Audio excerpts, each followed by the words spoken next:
I'm always excited to have Camo Lionheart back on the show. Today, for Camo's fourth episode with us, he's coming on to talk about this beautiful event that he's holding called Emergence, Rise from the Chrysalis on July 9th. I'm actually honored to be one of the practitioners helping with this event. So there's six of us all together, including Camo, many of which have been on this podcast. Monica Fisher, Suzanne Silvermoon, Mahina, and Camo have all been on this podcast. Another gentleman named Metaphysical is going to be part of this healing group as well. Very, very excited to be a part of this and to talk to Camo about what he's wanting to bring forth and a lot of what the group healing modality can do for the healing and for the individual. This is a beautiful conversation. It's not just all about the Emergence Festival itself. A lot of the concepts around what we're going to talk about are going to be talked about in this episode as well. So enjoy it. There's going to be links in the show notes for you to sign up for this event. It's in the Monroe area. So if you're local in the Washington, it's not too far from where you're at. Check out the show notes. Enjoy the conversation. But first, a message from our sponsor. Our healing journey can be difficult and might feel lonely at times. That's why I love sound baths. When we can get together in a community, we intrinsically support and feel supported by others. And that combined energy can help us go deeper into our own healing journeys. And all you have to do is just lay there for 1 hour and listen to beautiful healing sounds. I'm a sound healing practitioner, and I hold sound baths on a regular basis in the greater Seattle area. You can find my next sound baths on my website at adamrealhealing.com. That's Adam, A-D-A-M, Real, R-I-E-H-L, Healing, Healing.com. AdamRealHealing.com. Your healing is worth your time. And now, an uninterrupted podcast with Camo Lionheart.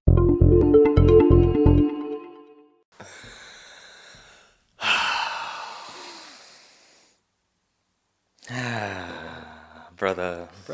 There you go. Camo, Adam. it's good to have you back, my friend. Did I hit the volume too high on that one? Nah, I think you're Talk good. a little quieter. I think you're good, Adam! Yeah. Well, welcome back. So Cam's Thank been you. on this show. This is your fourth time now. Yeah, you guys Two have by my whole yourself. life story. One with Justin. Now you're back again. Yeah, Scam's life story has been broadcast on this podcast a few times in very beautiful ways. Very, very beautiful ways. And as always, man, I'm so happy and honored to be here with you. For you to share your openness and to share your story, your journey, just your life. I was going to get gushy for a second. You're one of the closest people in my life, man. I really deeply appreciate you. I'm honored to work with you in this upcoming event that you have. But besides that, I'm honored just to live with you, live life with you, to learn with you, to experience, to be brothers, to be humans, to meditate, hape, sananga, just be the fucking amazing human beings that we were put on this place to be. You helped me realize that that I have that within me, even if I don't see it always. So thank you, brother. Whew. Received, brother. Oh, the heartstrings are getting pulled today. Yes. Yes. Oh, I feel very much the same, my brother. Yeah, chosen family is super, super important, Yeah. and you're definitely, you and Monica are that for me. So Happy to be that. And, I think, like the biggest message of this love fest to start off the podcast is, there's a community out there for us. There is a community out there for us that will embrace us, that will accept us for who we are, that will help us on our journeys, that will help us find the human that we really want to be and help us shed that story that we're not. And so if you don't have that person, that community, that opportunity, find it, right? Find it out there. And, not to jump off right into, this event that you're doing, but events like this are those opportunities to find your community and to do something that's maybe outside your comfort zone, to dip a toe into some of the stuff that you may have heard about. Like I hear about meditation all the time and I think it could work for me, or I hear about breath work and I think it might be something I can do, but I don't know where to start. Yeah. It's funny. I liken this to a friend of mine on the other podcast that I do, my buddy Robin. He's just now getting into hip hop.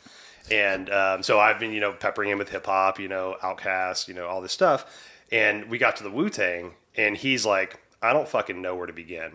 I don't know. There's 9 members. Well, there was actually 8 members, and then they brought on Capadonna, right? And then ODB died, right? And then now they have like the Wu-Tang Clan albums plus offshoots of. You have the Killer Bees. You have all these things, and he's like, I don't know where to fucking start. Yeah. You know, a lot of that. I know it's a whimsical kind of similarity, but that's a lot of this. The esotericness of life. Like you can hear about. I mean, and even now, you look at ayahuasca, look at psilocybin, look at all these plant medicines that are popularized that are just out there. Like Will Smith talking about ayahuasca, fucking Dr. Dre's talking about doing ayahuasca in a song. So you have all these people that are now talking about it, but where are the resources? How do we get into it? You know, and for me, having events like this, putting yourself out there, trying something different, going into a place where there's multiple different types of healing modalities being practiced in the same spot. Go check your flavor, right? Go see what's out there, right? And this is a very safe and beautiful community to do it in. And I'm so happy that you and Kylie put this on for us. Yeah, man. Yeah, you speaking towards those famous people talking about Mama Aya, it's like, and then the parallel with what we're doing here, it's like, oh, I hear about this, I hear about that. I'm going to go try this, but having the safe, you just had mentioned it, the safe way to find it, like the people who you trust, who you know through the list of our facilitators, through hearing us talk on the podcast. Oh, I kind of know these guys, and I'm going to lean into this edge, this voice in my head that's saying, I think this might be something important for me, and I don't necessarily know why yet, but I'm going to commit to this because of something that I might not even be able to explain. Very exciting.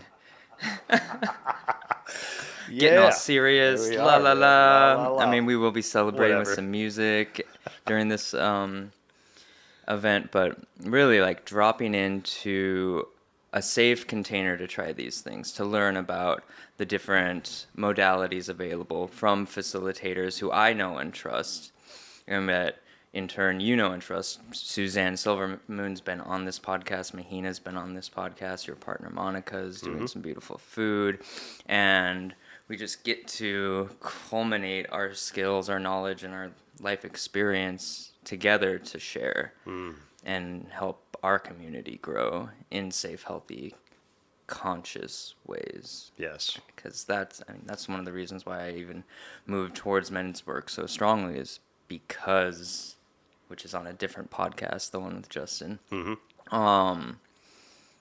is because I was not experiencing conscious brotherhood. It was always at a bar or around a mere table or just work friends. Yeah.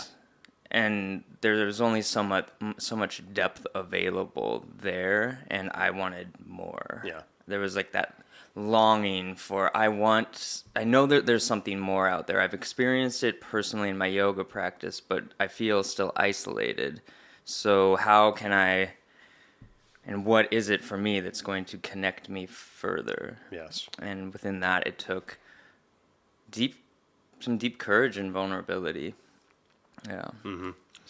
So what kind of spurred this? I know you've been talking about ideas like this for years now, right? You've been wanting to do a big event. You've been doing little ones here and there, kind of almost polishing the skills and figuring out what you need to do. So what was the final thing that was like, okay, I'm doing this. We're going this big. We're going to see what's going on. Like, let's put this out there. Yeah. Yeah, this was inspired coming from like festival lifestyle and having these long weekends. Originally, this was going to be a 3-day event. Okay. And we trimmed it down to a single-day event. I feel like, in hindsight, to make it really accessible for people, to make it easy, affordable, to have a retreat/festival-like experience in this healing focus, the healing modality focus, and not have to travel multiple days and be gone from the kids and the family multiple days, but something that a partnership, a male-female, female, whatever. Any type of partnership could come as their duo and experience some beautiful healing work. That's not to say individuals aren't welcome. They're totally Right. supported to come. Nice. And yeah, the more the merrier, really. Yeah, most definitely. So yeah, really accessibility to create that festival-like experience, that retreat-like experience where we can go deep and also come out feeling belonging, feeling connective, feeling like I have new people to explore the world with. Right. And the encouragement to lean into these connections is definitely important to carry on, because from my experience in 30-day yoga teacher training, it was like, oh, we have to do this again next year, and we're going to do this, and we're going to do that. And then we all live in different parts of the world. Right. And so the communication slowly fades away. Yep. Whereas this is very specific towards this area, the Pacific Northwest, Seattle, greater Seattle area, really bringing this community together to grow it out and let it be known, let it be normalized that this is something that's happening in the world. And I feel very strongly that the more conscious we can be and the less unconscious or shadow that we live in, the better off each individual becomes. Yeah. Yeah. I really find a lot of help and a lot of comfort in group healing sessions also. And I think that's a really good way for a lot of us to enter into our healing, because healing is fucking hard. Like it's work for a reason. Trabajo, right? It's fucking work, right? Mucho. Yeah, right. And it's like nobody's gonna lift that boulder but you. Like people can help you, people can give you tools, but that's your work, right? And so, a lot of times that might be even like a subconscious thing that's keeping us from our work, is that we know how hard it's going to be, right? And especially when we're on our own, because it is your work. But there are opportunities like this where there's healing festivals or there's group healing sessions. You do group breathwork sessions outside of this, all this kind of stuff that, when we're with a group, we feel more supported, and we don't feel like it's just me, and so this, whether you're an experienced, been experienced in your healing journey, or this is something new, these big events like that, they could seem daunting, but I challenge you and I ask you to look at the reason why you might feel a little intimidated, and lean into that discomfort, because there's so much beauty in that discomfort. Yeah.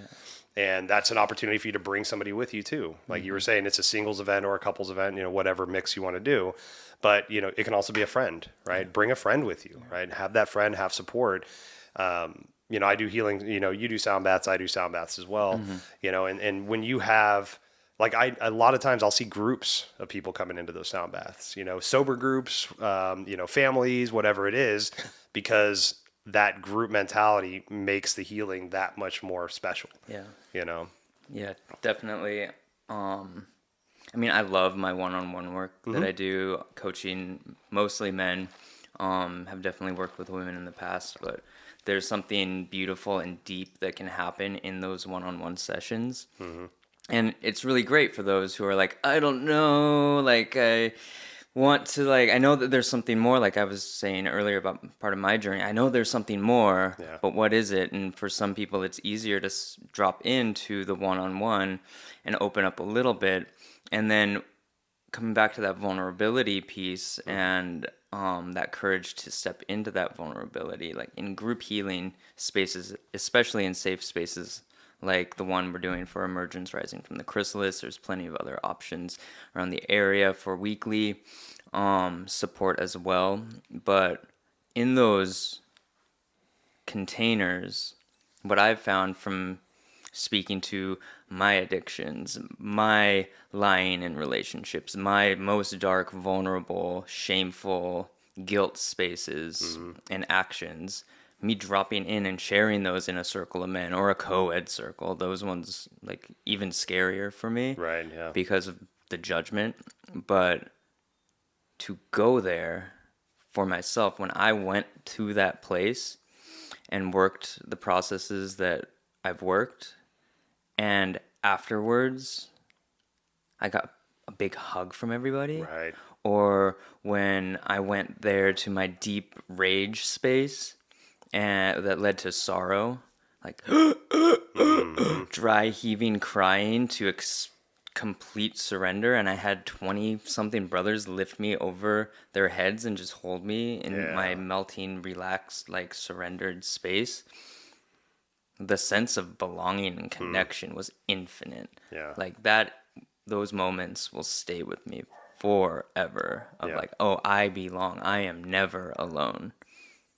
And that is an even deeper reason for doing something like this. Yes. Like giving that opportunity for an individual to step into their warrior, Yeah. their goddess, their god, their kingship, their queenship, and go, oh, I know that there's something more and I'm going to find it, and stepping in for all of this beautiful work that we're offering Yeah. and being seen, or just being there to observe and be in the experience Yep. and receive the experience. Gather And information.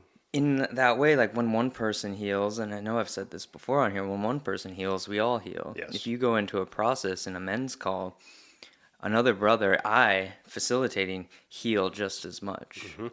It might be more felt in you, but it ripples out. Yeah. So even a sideline observer watching, Hmm. even somebody who sees a photo on Instagram of some of my work from Sacred Sons, is like, that's what I need. People are doing that. Like, Right. it's all going to be very potent. And so, Yeah. yeah, step into that kingship, step into that queenship, and Hmm. just honor that like voice that says, I want more. Right.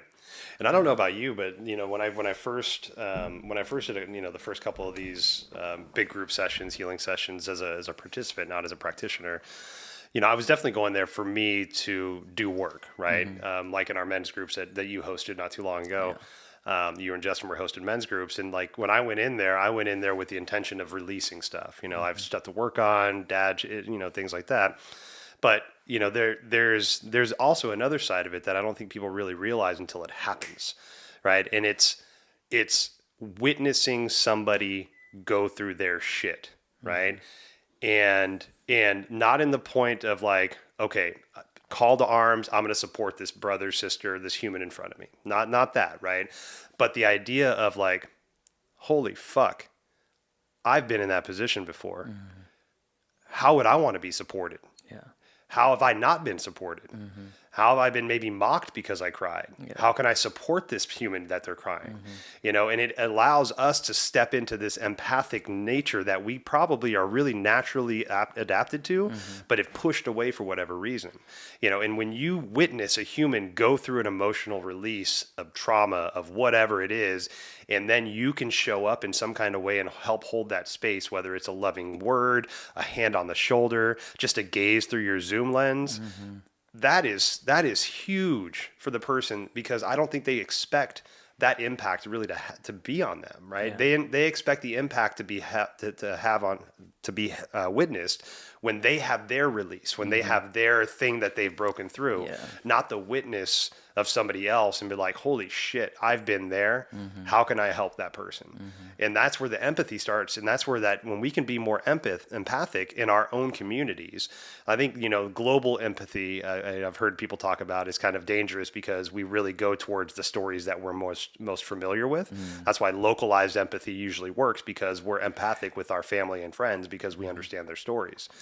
On a global scale, we don't really understand that. So global empathy is a little weird, but that community empathy, let's call it that, where we know the 150 people that are around us and we're really intimate and know those, that is beautiful, man, because that really opens up something inside of us that has always been there. We just kind of squashed down for a little bit. Yeah. And in that, I'm carrying on from that, I'm feeling like, oh, similar cultures. So where global would be like, oh, I don't know because their culture is completely different. What I would do for them in my compassion might actually be very offensive. Right, 100%. Whereas here we get to be pretty much from a similar culture. This is kind of a blanket statement, but within that, it's like, how can we start to shift our culture as well? How can we take our culture that goes, men shouldn't feel, men should make the money, women should do this, women, and here's another point, women should be on birth control and doing this and ignoring their cycles every month and Right. trying to turn those off, actually, where, I mean, in our event, we're having the opportunity for women to sit and be in a ritual with their womb, Yes. and really coming into that cyclical nature of who they are. And now we can start to even shift the details in that culture versus the entire. I guess it starts with the details, and then Right, it yeah. turns into the full culture. So we have all these.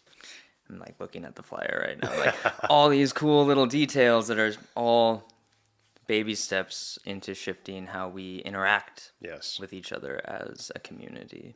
Yep. I think and this is probably like a deeper thing like you're talking about here, but normalizing these what we would now consider awkward or taboo conversations, like moon cycles for women, the fact that men aren't the fucking breadwinners, the fact that maybe the masculinity that the world has forced us to become is now spreading over into femininity and is forcing the feminine to be overtly masculine as well. And now we're losing the idea of what that femininity would be because we're just focused so much on the shadow masculine. There's all these things, these ideas that are out there that once, we become aware of them, we can start to really work with them and understand them. But until we become aware of them, we're just playing the game. We don't understand why we're playing the game. We don't really understand the rules. We just know we're in a game. But when you could take a step back and understand, that they're guidelines. I wouldn't call them rules. Let's call them guidelines. You can really play within those guidelines because, like, for me personally, like, I don't want to construct to the check boxes that the Western style of living has set up. Whether they make that a blatant thing or it's just kind of, it's kind of just fed into us through our understanding and through our schooling, through our upbringings, to where we just kind of have these quiet expectations put on us. But I got to the page, I think it was age 33, where I was like, this is fucking bullshit. I can't do this anymore. I cannot keep up with the pace that you're wanting to set. And do I really even fucking want to? Yeah. And the answer was no. And why? And why? Exactly. Yeah. If the answer is yes, ask the why. Why do I want to? Because the neighbor is doing it. Well, why is the neighbor doing it? Because their neighbor's doing it. Yeah. When are we going to fucking stop and just be the human beings we really want to be instead of chasing after somebody else's fucking dream? Yeah. This is huge, and I've noticed that a lot one-on-one clients as well as just different new people who have arrived in my life. And this is, in a sense, some form of shadow work where it's, I don't know why I made that decision. I don't know why I kept making that same choice. I never thought about why I wanted this or that. Yeah. I'm just doing this thing unconsciously because I'm just now asking why. Yeah. And you don't even need to necessarily know an answer, but the fact that it's recognized, like, I had a moment, I was at the theater the other day, and a person that I was with said something a little bit more in a normal voice than whisper, and my initial reaction was not one that I was super proud of, but it was like, you're talking really loud for the movie theater. Yeah. Instantly, I was like, that wasn't me. That was my, like, shadow space going, you're not supposed to talk in the theater. Right. Why? Oh, it's disturbing people around. But I instantly felt the disconnect and how I could have navigated that better through, like, an inquiry. Yeah.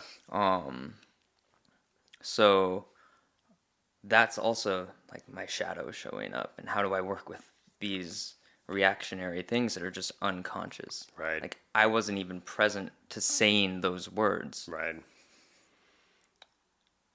Luckily, I noticed them right away and We're could, able to, like instant correct. apologize, but then also after the movie, like, talk about it and really, like, recognize how we're completely reflections. We're mirrors for each other, and you get to be a mirror for me. And so when I'm stepping out of line, like, and I can feel that, like, ooh, I said something that wasn't great. I Yeah. could feel a disconnect between you, Adam, and me and my energy. Like, oh, there's a broken chain from Right. this connection. I don't like when those happen. I personally can feel that. And so how do I add that new link? Right. Yeah. How Yeah. can we step forward? And I feel like the more we step forward into like recognizing our unconscious patterning, noticing what the unmet needs were in that space, Yep. it's like the faster we come to healing that connection. And maybe next time I won't show up in that same way. The sensation or feeling arises, and it's like, I know to be very careful with how I react right now. Mm-hmm. It would be nice if they wouldn't have said that so loud. Oh, maybe more of a, hey, I love when you talk to me in the movie theater, but do you recognize that you're using a volume that's maybe disturbing for the other people around? There you go. Oh, no, I didn't. Okay, cool. Yeah. Like, just how we shift our interactions with each other to this compassionate space versus like our feeling sensation of discomfort being projected out. Like, I'm really excited to like dive into that in this as well. When you brought that up just now, that's stuff that I'm working on too, right? That's that unconscious kind of reactionary kind of thing that maybe pre-programmed Adam used to be, right? But the Is that thing corporate is, Adam? corporate Adam, fucking corporate Adam, man. He's got his clipboards, he's got his fucking necktie on, he's doing shit, All of man. his reactions. All of his fucking reactions, man. They're pre-programmed, ready to roll. Yeah. But the thing is like, how many times have people leaned into that, right? So let's say that same scenario, your friend was talking, you said what you said, and instead of being conscious and understanding, like, oh shit, man, I just showed up the way I didn't want to, leaning into it, be like, no, shut up, right? You're too loud, and then where's that voice coming from? Like, that's that deep, deep fear that we don't even really know is coming from, Yeah. And I could say as a parent, that was where my biggest shadow for that instance kind of came out. My, kids like to ask questions. Why is the sky blue? Why did that just hurt? Why is this over there? Why is that there? Hair on your face and I don't? Exactly. All these questions, and it's like, fucking hell, man. After a while, you're like, just because, right? Stop asking questions. And my oldest grew out of that. She's 18 now, just graduated. Congrats, Bates. But my youngest is 13, and she is still like nosediving headfirst into that why stage. And she never got out of it. And what I had to do is I had to realize like where my frustrations came from when she would ask the whys. And a lot of it, to me, what I found was that my logic is so wrapped up in my 42 years of age that when my kid asks me why I did something or why I do something the way I do it, it frustrates me because I can't really honestly answer her because it's wrapped up in decades worth of trial and error, figuring shit out, burn myself, don't do that again. Okay, now this is the way I do it. Now, can I explain to my child my 40 years of experience as to why I fucking wash the floor the way I do? No. Yeah. But I can make something up. I can help her understand it instead of just dismissing her and be like, just go fucking play with your toys. Yeah. And that's that consciousness that you were talking about, right? Can we take a moment, take a breath, understand that we might have been triggered by whatever reason, and it's not even their fault, but whatever just happened was a trigger for you. And can you understand that that was a trigger? And that what you're about to just say is not going to be what you want to show up as. And even if you do say it, can you recognize that's not how you want to show up and then follow that up just like you did, And it's those moments like, this is what work teaches us. It doesn't fix everything. Right when you start to do the work, it doesn't mean like the fucking everything is great and everything's better. The reason you started doing the work is now vanished. I'm woke. Put the ED at the end of the word, heal. I'm fucking done, man. I'm walking away. Hands up. Victorious. No, that gives you a thing to work on. It shows you that mirror. It shows you that mirror of like, dude, you're showing up in a way that you're probably not the most proud of. Yeah. How do you want to fix that? Yeah. So with you have, and I'm present company excluded for my own personal accolades, but you have an amazing group of healers lined up for this event. Yeah. And I'm lucky to be one of them. Again, You are one of them. I'm taking I'm taking the word amazing off of myself, but I've known and worked with. Own that shit, bro. Thank you, bro. Amazing Adam. Thank you, bro. You should just be like Amazing Adam sound baths. Yeah. Yeah. Watch for the marquee. I'll get you a top hat. Right? You get a striped suit or something. Dude, sign me up. I gotta have the long coattails. Yes, you know? exactly. Yeah. So you know, with these, was it 6, 7 altogether with Mon, or 6 altogether? 6 with Mon. Okay. So we are definitely leaning onto that.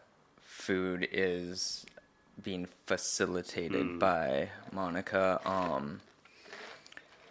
And a little bit about food, like our consumption is so, it can be very conscious and unconscious as well. I remember when I was still eating fast food, I actually ended up going vegetarian for a year just to stop eating fast food Oh, really? when I was in college, because it was every night. Yeah. Every night. I don't, like, excuse, no time, whatever. And then it just became a pattern. Yeah. A trained pattern of what I did for food. What was your fast food? What was your jam? Oh, probably like Jack in the Box and Taco Bell. Okay, all right. Wendy's, those Yeah. standards. Uh-huh. Not McDonald's or Burger King so much. They were too big. Yeah, But now I like looking back, I'm like, they're all the they're same. all the same, right? And like even like the water we choose to filter or not, or there's plenty of amazing different filters out there, but like we have a choice in how we consume content or media. Like, do I choose to watch this show and then turn the show off, or do I choose to watch cable news and include all the commercials and take all of that into myself as well? And speaking just to food, to have a beautiful Reiki master making food in the like highest vibrational nourishments that we could possibly have for a day like this, like it feels so in alignment. Definitely. Yeah, and we know our meals, but I think we'll surprise you a little bit with those because they're just going to be amazing. Yeah. But that's definitely a facilitated portion. There'll be 2, and a lunch and a dinner, and time for like that softer, more casual, connective space, because we will be going into some deeper spaces with Mahina guiding a shadow embrace ceremony about that. where we'll be talking deeper into what we were just speaking about, like our unconscious patterning, and specifically into the unmet needs. Mostly probably stemming from childhood, but then the unmet needs of this moment, and how to communicate that in a conscious way so that our relationships can get better. You guiding some movement and some sound healing. That'll be yoga movement. Your specialty. Yes. And it'll be a beautiful Reiki infused day with 3 Reiki masters, you, Monica, and myself. I'm looking at Suzanne Silverman's photo. It's such a great photo of her. Yes. She was on the podcast a month or so ago. Yep. So we were talking about our Ayurvedic healing. Yeah, so she's a beautiful, beautiful healer in of herself, great yoga knowledge, and has been running moon lodges for years now.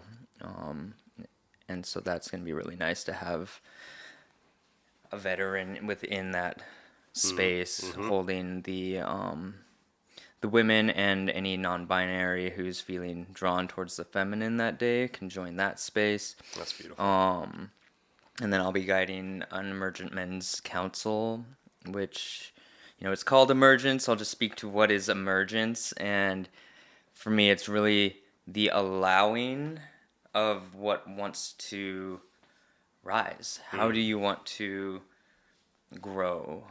And not necessarily holding on to like the what we become, but allowing that openness to let the seeds come up through the earth and see which one wants to grow stronger towards the sun. There you go. And I love that, because like when you plant a seed, that seed probably has no idea of where it's going, how big it's going to be. It's just growing, right? It's growing. It's taking in nutrients from the sun above, from the soil below.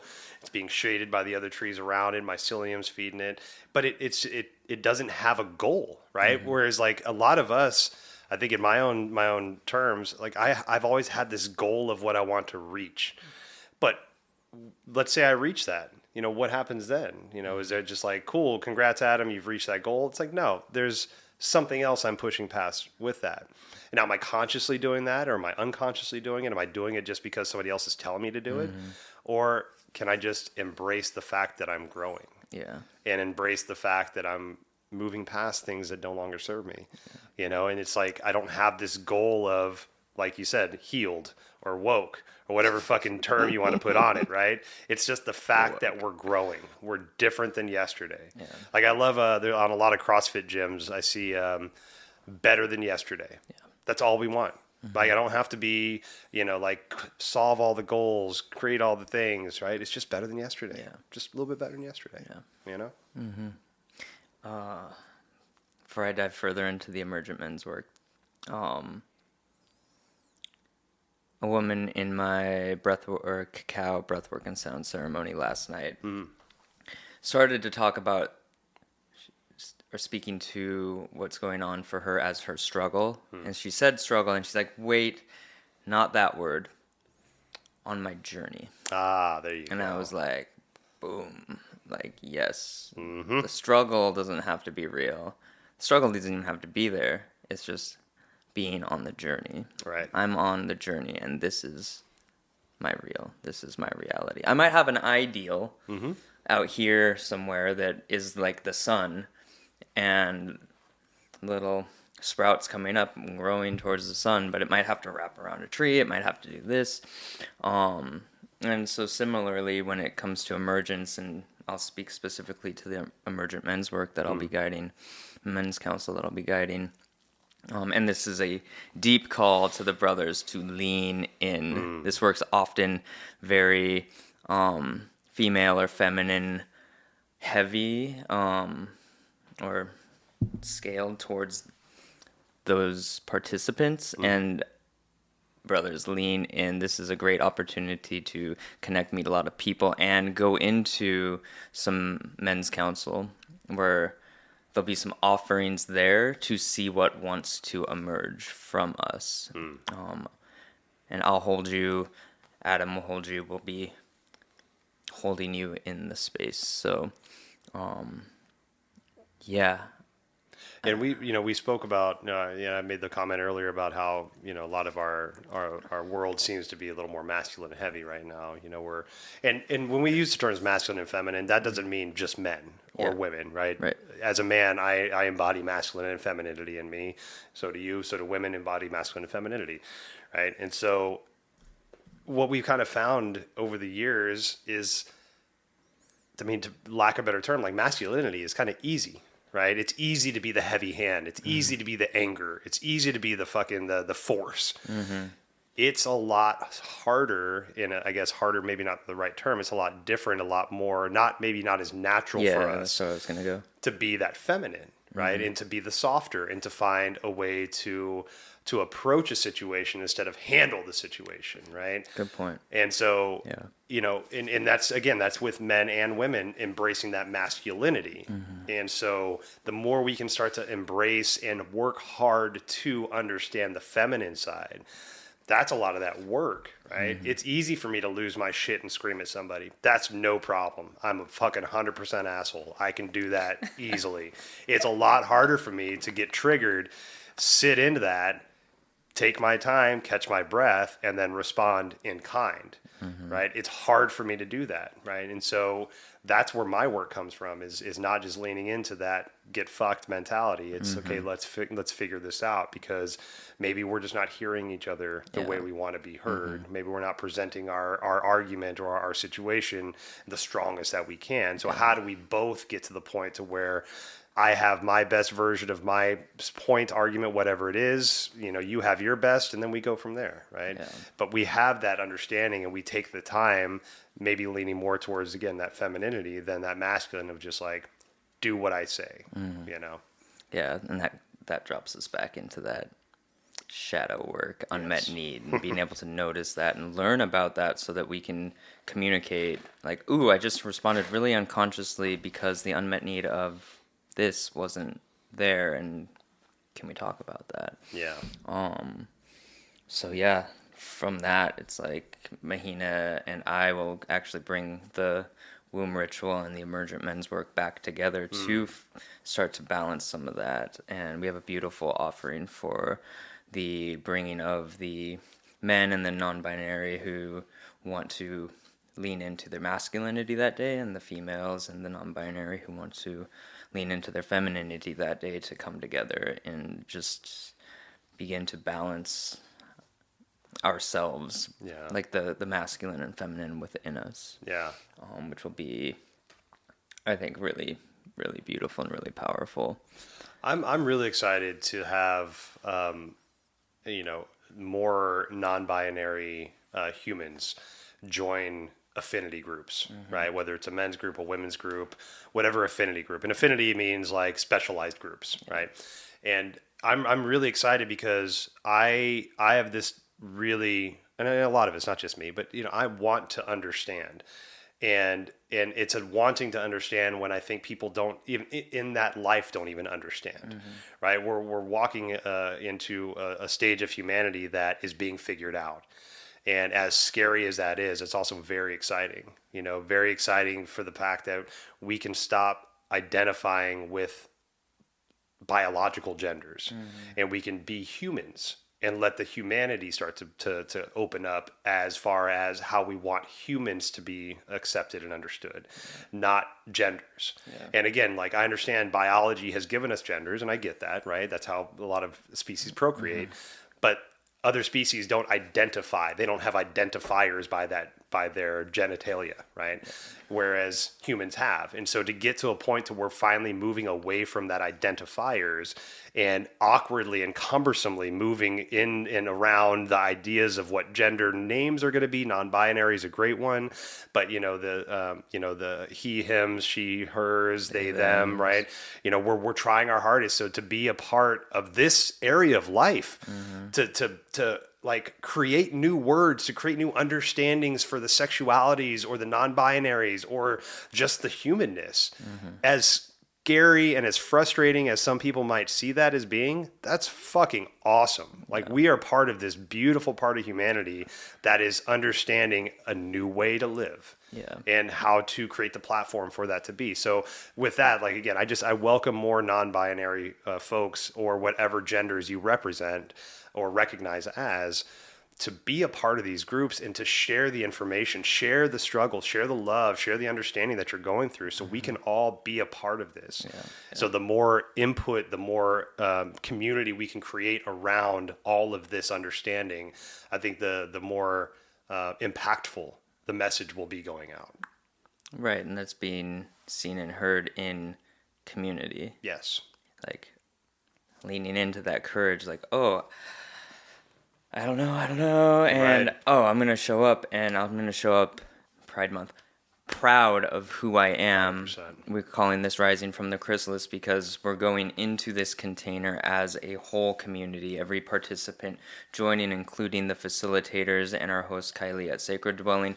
We're going into this cocoon, this chrysalis together to compress and be moved into our edges of comfort as well as discomfort, and be seen and witnessed in those places, those emotions, those the humanness, as you were just saying. Like, let's be human together, go into these spaces, experience our unique humanness, and then notice what is shared, how other people feel the same things, how we're actually all one. Yes. And then rising from that, we get to drop into a beautiful brother DJ, friend of mine that I knew from Hawaii, Metaphysical. I'm excited to meet him. Yeah, he's super cool, bro. Oh yeah. Yeah, super cool, brother. He's gonna bring us some music that we can find some ecstatic movement and drop into some celebration. There'll be some cacao during that, which is like the podcast you just posted a week or two ago. By the time this one comes out, so you can learn a little bit more about cacao there. Freeform movement. You can sit and do nothing. You can dance ecstatically. It's gonna be a time to celebrate you. Yeah. Proud of you for showing up. And maybe carrying that with you, continuing. I have a client who, with her inner child, just danced every day. I'm going to dance for 5 minutes every awesome. day. That's great. And she's such a radiant flower now, blossoming, beautiful being. Yeah. Not that she wasn't before, but yeah, seeing her light up when she talked about it. It's like, yeah, ecstatic movement, cool. So, Well, do you mind if we talk about ecstatic movement for a minute? yeah, let's go. I've shared this on podcasts before. I feel extremely awkward dancing. So there was a book that I'm reading, and it talks about, I can't remember the name of it, but it talks about the 4 healing salves of the indigenous peoples. And basically, if you look at your life within these 4 healing salves, you can see if you're healthy or not, right? And if you've lost one of these things or you don't feel comfortable within one of these things, this is where to start to look at. Some people use chakras, you can use whatever you want to look at that. So their healing salves are dancing, singing, storytelling, and meditation.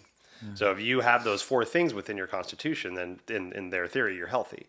So when I immediately heard that, I'm like, well, I don't feel comfortable singing in front of anybody anymore. And if anybody saw me dance, I would lose my shit. So the singing side for me has been, I've been working on very, very hard lately. And my success with that has been chanting. And typically people aren't looking at me when I'm chanting. They're in their own zone, so I can sing and not have to really fear of crowd participation or awareness. But dancing in front of people, or not even in front of people, dancing period. I can be by myself, locked room, windows shut, nobody home, not even the fucking dog, and I feel so awkward and not within myself. It's so painful for me to do. So, but I know it's healing. I know it. And the few times that I've leaned into it, whether it's with men's group with you and Justin, or with, people that have, asked me and I didn't feel comfortable enough to tell them I don't feel comfortable doing it. So I just, fuck it, I'm going to do it, So first off, what is the theory behind the movement and the healing behind ecstatic dancing or ecstatic movement? I'm sure somebody else could explain this better, but I will go with my own personal experience. Yes. And I really want to facilitate you right now. I'm going to do that first. Are you open to me doing a little facilitation with you? Yes. I say begrudgingly, but yes, I am, Camo. What is your yoga practice for you? Well, it's actually interesting. My yoga practice, when I first started doing yoga, has definitely changed. My yoga practice for me now is something more challenging, and I look at it as recovery, but also as I'm doing work. Like I'm doing work. That's what I thought. Yeah. And what is chanting for you, and where does that show up? Chanting for me is multi-layered. So if I'm doing it for myself, it's to help me find something that I'm working towards. Yeah. If I'm called to do it for somebody, it's my intuition driving me to help somebody kind of work on something within them. Cool. Yeah. I'm going to invite you to look at the first part of the chanting answer. Okay. And then the yoga practice, how you described it for you. Okay. And where does corporate Adam show up in that? Everywhere. Every fucking where, man. Everywhere. And corporate Adam, for those that don't know, corporate Adam was what I named my ego. I had a buddy on, Chris Pugh, about maybe almost a year ago now, and he's a clinical psychologist or a therapist. And his advice to me was to name my ego, so then I have something to talk to, right? I can say, hey, corporate Adam, shut up, or go to the corner, or thanks, corporate Adam, I appreciate that insight. Mm-hmm. And so corporate Adam is the name of my ego. Just putting that out there. Yeah, and I also have a perception of corporate Adam as like spreadsheets with the clipboards and the schedules. Yep. And so yoga practice is this pose to this pose to this pose to this pose, and the chanting is this mantra, this mantra, this mantra, this mantra. Pretty much, yep. Okay. So ecstatic dance. Uh-huh. There's your little reflection there. Yep. Thank you for playing, being facilitated momentarily by Camo Lionheart. We won't go deeper at the moment. We'll wait till the Emergence Festival to go deeper. Yes, we will.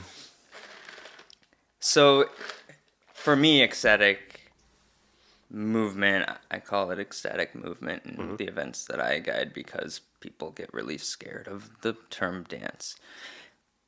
Ecstatic movement, ecstatic dance is moving however you want, Mm. allowing spirit to guide you, the music to guide you, sitting there and just breathing and meditating, or just sitting there. It could be allowing your yoga poses to flow more freely than you would on your yoga mat. Okay. It Right. could be jumping up and down. It could be making random sounds as they want to move out of your body. Yeah. It could be being completely silent.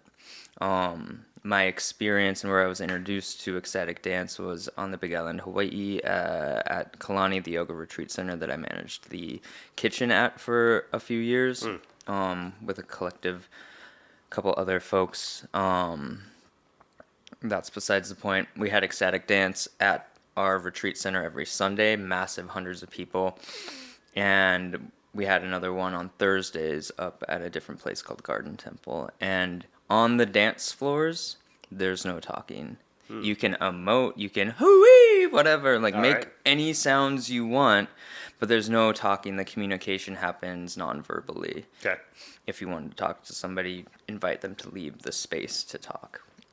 So within that, it became very much about the music being played, and those vibrations as a sound healer, understanding vibrations moving through me, allowing them to move through me, and maybe they unlock a sound and that needs to go out. That doesn't happen very often for me, Right. but maybe that's a edge that is actually my growth edge within ecstatic movement, or ecstatic dance.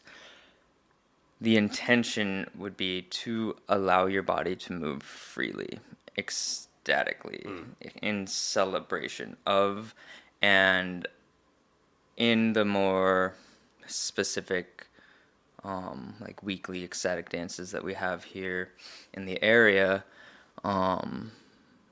they're very healing because we're not speaking, we can't share in the same way, and everybody's a reflection.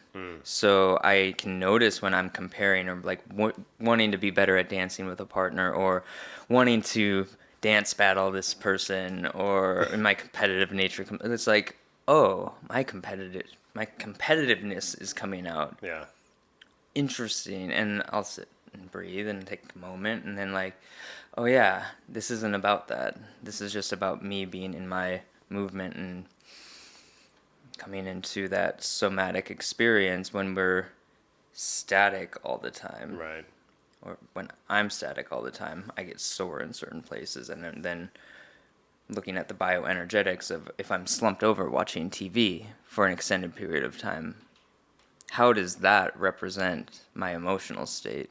Right. And is my body starting to affect my emotional state because I'm slouched over on the couch, like in poor posture? And then if I sit up tall and like sit in front of my gong and play that, how does holding that position elevate or shift my emotional state? Right. And then add the vibration of the gong, and it's like,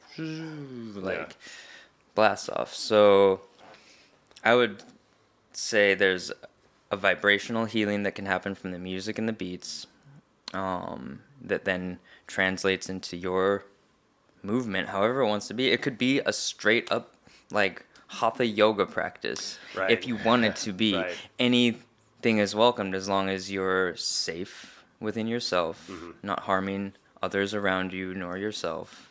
And it's all about freedom and celebration. Yeah. Which is why this is happening before dinner. We get to move a bunch before dinner and have like this beautiful space after some of this deeper work and some of this coming together in our truths, our vulnerability, Yeah. being seen, being witnessed, in all of our courage to show up. Right. And within that, emerging from the chrysalis, maybe Right. a little bit more free feeling, hopefully a little bit more connected, a little bit stronger of a sense of belonging, Yeah. and receiving a sound bath afterward, and just, We're still working on the order a little bit, Yeah. but It's all going to be there. yeah, for those who might be scared of ecstatic dance, it could be something you just sit and witness Right. and notice the I can't do that voice in our heads. And then ask, where is that coming from and why? Yep. I think that's really the reason why ecstatic dance scares me so much is because that voice that you just said in my head is screaming so loud through a bullhorn, Yeah. and that's the biggest work that I know I have to do. And it's not just the dancing. I know it's not just the dancing, but that's where the culmination of like everything that I feel awkward about manifests in when I want to or when I'm asked to ecstatic dance. Me not knowing how to do it, right? Me not knowing my body movement, me not knowing like if I'm doing it right, quote unquote, right. There's all these things and that's corporate Adam 100%. I got to know the boundaries. I got to know the rules. I got to know the parameters of what I'm working into. Is this going to last for a minute? Is this going to last for 2 hours? Do I have the choice? If I have the choice, okay, if I just dip a toe in and literally like do a hokey pokey and then sit down, am I shortchanging myself? Am I going to guilt myself later? Exactly, right? And that's that corporate Adam guy, right? And those are those moments that I know that I'm doing something I need to do because corporate Adam gets flared. And the only reason he gets that flared is when he is deathly afraid of looking like an asshole or looking foolish. And I know that's my own work because I do know, having been a part of ecstatic dances, that even as an observer, I'm not judging the people that are out there dancing. Yeah. If anything, I'm living vicariously through them, and I'm wishing I was one of those people. So I know in my head that that dialogue's not there. Yeah. Well, I can definitely say with all of what we'll be experiencing during this day and carrying forward, you can't do it wrong. Right. Like, just doing it the way that feels right for you, whether it's ecstatic dance or your shadow work process and dealing with your unmet needs. And it's a learning, it's work because it's continual. Right. And so if the work is, oh, I leaned into ecstatic dance for 2 minutes, felt crazy and like had to stop. Cool. Yeah. You like push that edge at them just that much to then maybe step in a little further next time. Yep. So yeah, there's it's like creating this beautiful, safe, judgment-free, accepting place to be seen, be witnessed, Right. be heard, be held, and maybe find some beautiful connections that can keep accountability with your work, or just friends, because so many of us are just coming into these new places in our lives after the lockdowns of 2020 and beyond. Like, many of us have shifted. I know I shifted a lot during that time, and coming out, like, who is my community now? Who are my real friends and family? And who do I want to choose to be in my field? Who make me feel like a better person, and those who also challenge me when I'm not showing up the best that I can. Yes. And maybe that some people it's not for you. Yeah. I will say, like, having consistent accountability reflection is not for everyone. It's not. It's and tough. It also is exactly what I've needed and what I can offer to others as well. So yeah. Yeah, and that it is, man, and the feedback too, for the person receiving the feedback and also the people giving feedback. I love feedback. I search it out with yoga classes, clients. How did that land? Everything okay? Checking the next day, all that stuff.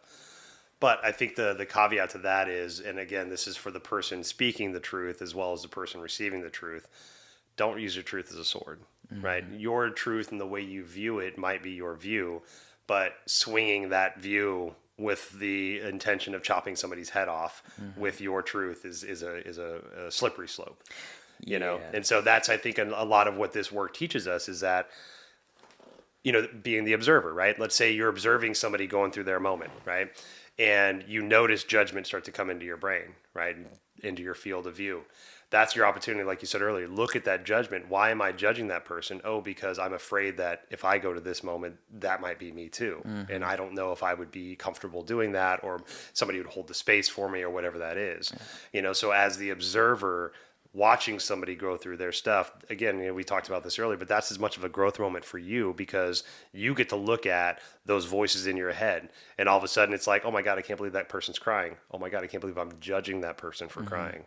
Okay, let's draw this back. When's the last time I cried? Do I feel comfortable? Can I give somebody a hug right now and maybe cry a little bit? And that's those are those intuitive moments that your body has been telling you for a long time, but just, are you ready to listen to them now? Yeah. And something I like to bring through before I guide any breathwork ceremonies is our nervous system will allow the emergence of only what we're ready for.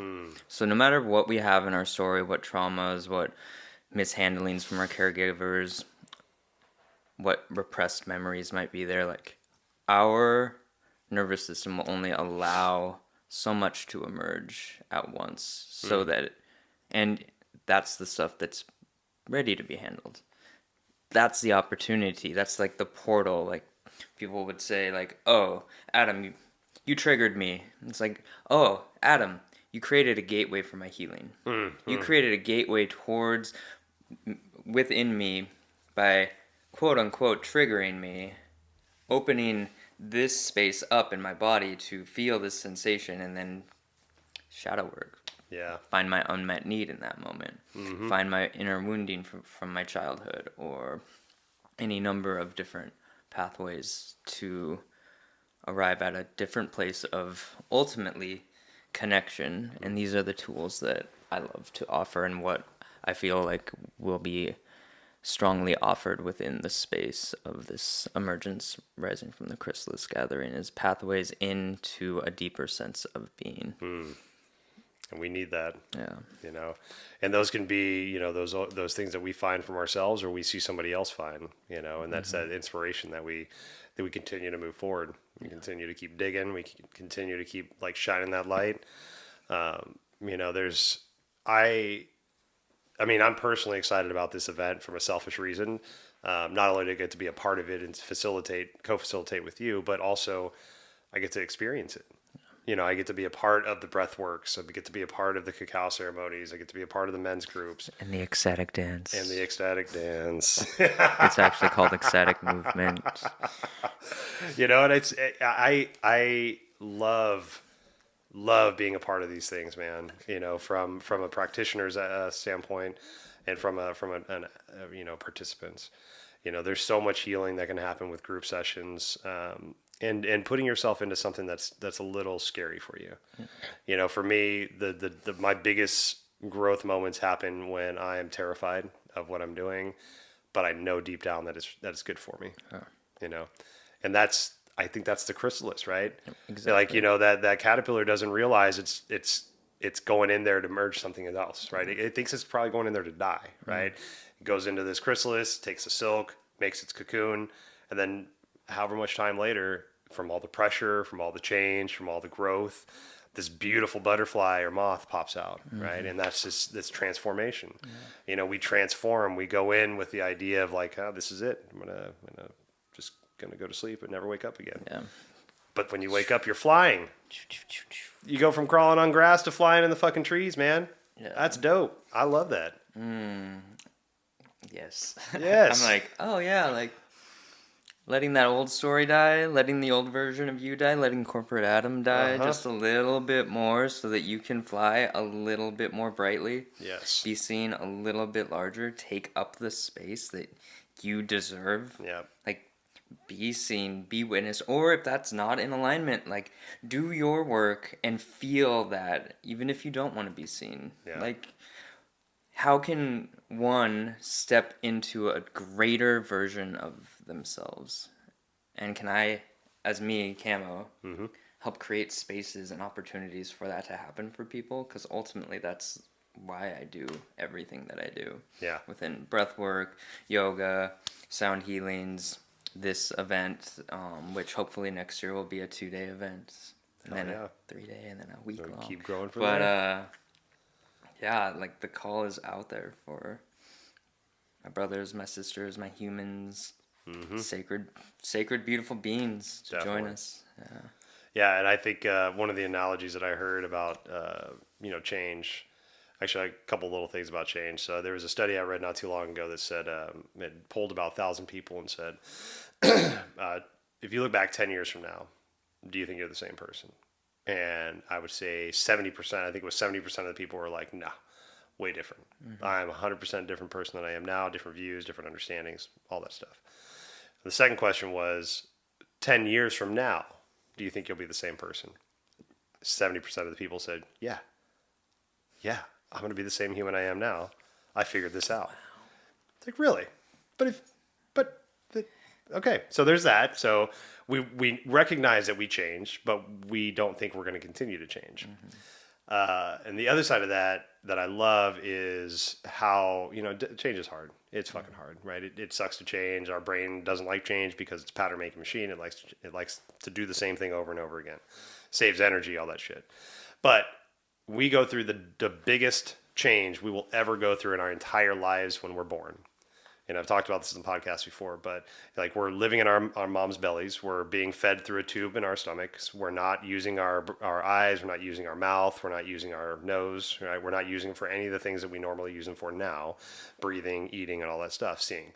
Everything's fed through a tube. We're swimming around in this fluid. We're living a best little baby life, All of a sudden, fluid's gone.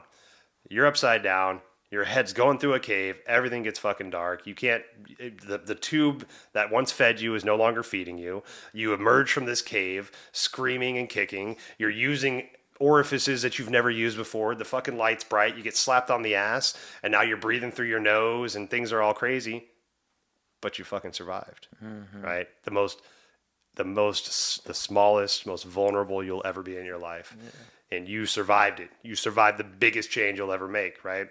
So that story, when that was told to me, is the drive now for every time I feel like I don't have it. I can't do it. I don't think I can. I don't have the strength. I don't have the courage. I didn't even know any better when I was 9 months old, coming out of my mom's belly, right? Into this brand new world of my first day in this world. And I was able to do it, right?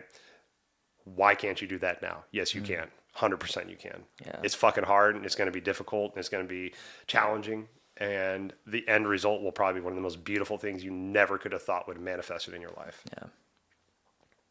Take the chance. That's fucking beautiful. Take the chance. Dip a toe in. Do some goddamn work. Nobody's going to do it but you. Have some fun. Have some fun, man. Yes, work can be hard. Work is hard. Picking up those boulders, moving that trauma, all that bullshit, that's fucking hard. Events like this make the work fun because you have community, you have people around you. You can interact with the guides, the people that are practitioners. You can get one-on-one advice. You can get group advice. You can get just feel the love and not feel so alone. And if that's what it takes to get you on your healing journey or continue on your healing path, try it out. Yeah. And special call out to those brothers feeling like lone wolves out there. Join us. Yes. Join us. Most definitely. But all beings are welcomed, and lean into those growth edges, those places where it's like, oh, this is really hard and challenging, and be like in the seed pod, then it has to burst up through the edges of the seed to become the sprout, to become the plant that grows towards the sun that eventually becomes a flower. The caterpillar and the chrysalis busting through the walls to be seen. Yes. Beautiful butterfly. Be seen. Yeah. Be okay with being seen. All of you is welcome. Yes. Well, brother, I'm so excited for this event to be a part of it in both ways, as a facilitator with you and as a receiver. I'm honored, and I'm honored. Thank you so much. All of y'all out there, this is going to be a beautiful event. You can check out any of our social medias, websites, all that fun stuff. What's that? I should probably tell them when. Yes. So it's going to be on July 9th from 9 a.m. to 7 p.m. It's an all-day event. It's going to be at Sacred Dwelling in Monroe. So you can check out Camo's Instagram or Camo's website. I have it also posted on my website and my Instagram. You can go to Kylie's. We'll leave links in the show notes for all this as well. But there's a lot of different ways to find information about this, and bring a friend. You know, if you're a little intimidated, maybe to try something different like this, try it with a friend. You know, be that friend's why. You know, have them be your why. Yeah. You know, and bring somebody with you. Yeah, or you know what, you're gonna meet a bunch of cool people here. Yeah, we have some amazing humans already signed up, like a couple handfuls of beautiful humans. So I'm like stoked. Hell yeah. The fire is stoked. Hell yeah. Well, dude, I'm excited for you for this step in your journey of presenting this event for everybody. I'm excited to see where it grows to. It's definitely an edge for me. I haven't really like hosted / MC'd something, Yeah. so we'll see what bad jokes come out and Dude, totally, man. good stuff wants to occur. So yeah, it'll be a beautiful ceremony throughout the whole day for sure. Hell yeah. Yeah. Well, thank you again, brother. I you, appreciate you, brother. man. And yeah, check out the links in the show notes. Check out our Instagrams, social medias, all that good stuff. And if you have questions directly about the event, our contact info will be in the show notes as well. You can email and get some information. So, my brother, I love you, man. Brother, love you too. See you next time. And so it is. Yes. Swoop. Thank you so much for spending time with Camo and I. Check out the show notes to sign up for the Emergence Festival. You can also check out any of our social medias. There's links in our bios as well as both of our websites. Please like and share the podcast, and please subscribe to it if it calls to you. Thank you so much for being a part of this journey of mine. Obeisance and love. We'll see you next time.